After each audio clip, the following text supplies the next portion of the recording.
தன் கணவர் தனக்கு பண்ண கொடுமைகள் எல்லாத்தையுமே தாங்கிக்கிட்டு அவர் கூடவே இருந்த இந்த கதையோட கதாநாயகி சரஸ்வதி எப்போ அவர் வேறு ஒரு பொண்ணோட தொடர்பில் இருக்காருன்னு தெரிய வருதோ அப்போவே விவாகரத்து கொடுத்துட்டு தன்னோட 2 குழந்தைங்களோட இந்த உலகத்தை தனியாக எதிர்கொள்கிறாங்க. 2 குழந்தைங்களையும் நல்லபடியாக வளர்த்து ஆளாக்குனதுக்கு அப்புறம் அவங்களுக்கு இருக்கிற ஒரே ஒரு கடமை அவங்களோட வாழ்க்கை நல்லபடியாக செட்டில் ஆகணுங்கிறதுக்காக கடவுள்கிட்ட பிரார்த்தனை பண்ணுறது தான். ஒரு பொண்ணை காதலிச்சுக்கிட்டு இருக்கிற பையன் காதலே வேணான்னு சொல்கிற பொண்ணு தான் சரஸ்வதியோட 2 பிள்ளைங்க.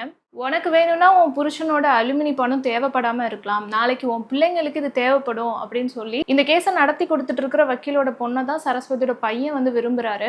அவங்களோட காதல் ஜெயிச்சா இல்லையா, இவ்வளவு காலமாக நடக்கிற அந்த கேஸில் இவங்க ஜெயிச்சாங்களா இல்லையா, காதலே வேணான்னு சொல்கிற பொண்ணோட முடிவு என்ன, இந்த கேள்விகளுக்கான பதிலாக தான் இந்த கதை இருக்க போகுது. பாலகுமாரன் அவர்கள் எழுதிய மீட்டாத வீணை.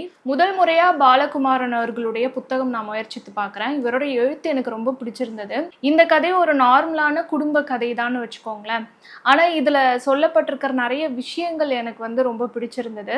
முக்கியமாக இந்த கதையில் இறுதியாக ஒரு வரி இருக்கும். இந்த தலைப்புக்கான ஒரு வரி, வீணை என்று ஒன்று செய்தால் அது மீட்டப்பட வேண்டும், பெண் என்று ஒருவள் இருந்தால் அவள் திருமணம் செய்து கொள்ள வேண்டும், நான் வீணை, மீட்டப்படாத வீணை.